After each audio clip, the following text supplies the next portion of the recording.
So the east coast and Hawke's Bay really the focus of today's rescue efforts. Let's get the latest on what's happened in Hastings. Tia McDougall reports.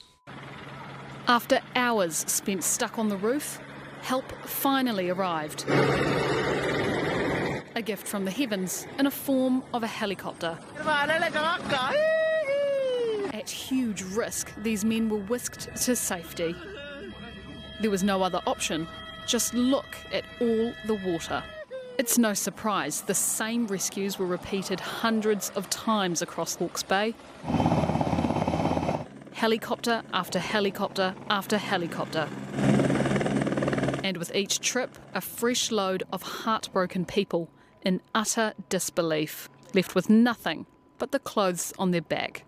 Yesterday, north of 300 people were rescued in Hawke's Bay and are currently being cared for at civil defence centres. Farmer Todd Morris is one of them, rescued after 5 hours on a roof, leaving behind his flooded land and beloved dogs. It was intense, but yeah, especially with dogs sitting on the roof, and then Chop comes and picks you up. While he and the rest of the evacuees at the Hastings Sports Centre are devastated, they are alive.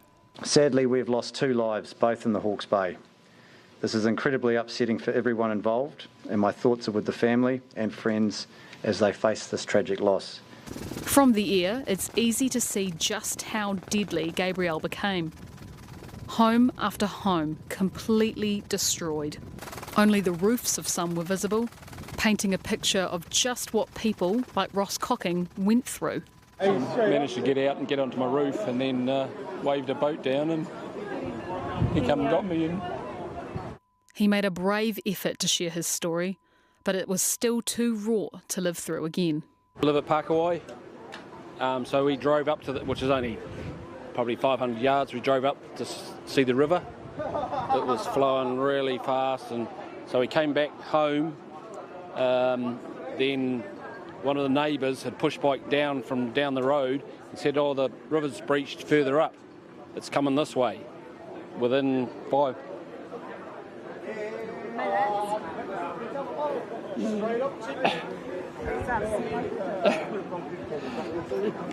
Sorry. He lost his house.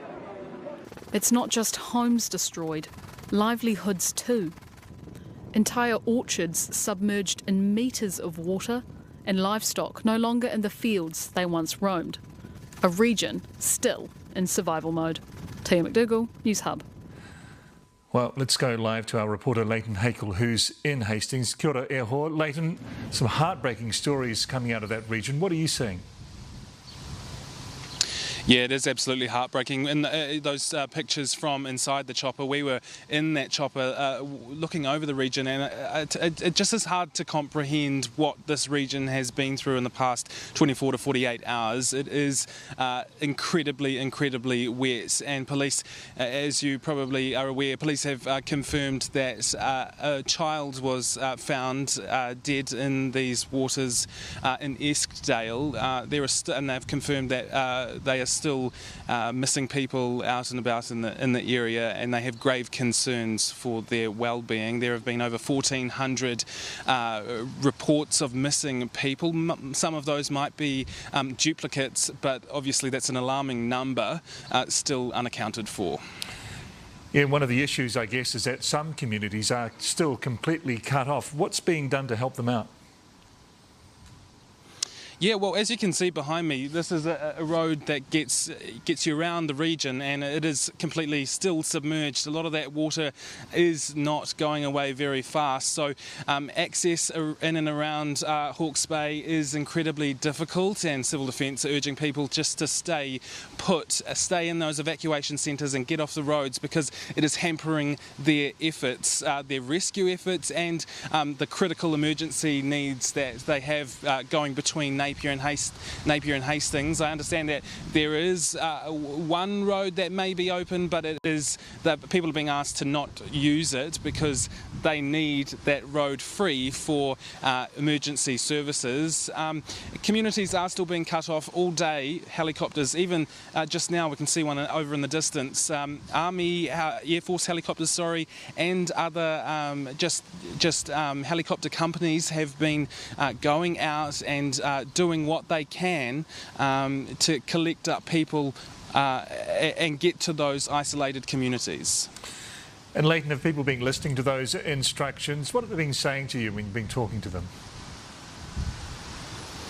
They have been. We've spoken to a lot of people at the evacuation centres, and quite emotional scenes down there. I spoke to a man who, got through the storm event just yesterday when the water rose suddenly. He lost his cats in that incident. He was emotional, and understandably so, because his house is completely destroyed. He's having to spend another night in the evacuation centre like many others, and I think there's just so much shock and disbelief at what's happened here. It's heartbreaking to see. Yeah, you're right. I'm sure there is a lot of shock and disbelief, but a lot of those areas have been completely inundated by water and silt, and those people are likely to be out of their homes for weeks, maybe months. Many of them will likely never be able to live in their homes because, judging by what we saw in the air today, there was water that was still lapping at their roofs. Those homes, all their possessions, completely destroyed. I won't be surprised if many of those homes aren't salvageable, and I guess questions will be, going forward, questions will be asked over the locations of those homes, whether homes should in fact be in those areas, because as you saw in Tia's story, as you heard over the last couple of days, the water just rose so quickly when it burst those banks, and it submerged a lot of this region. Leighton Hakel reporting live from Hastings. Tēnā koe.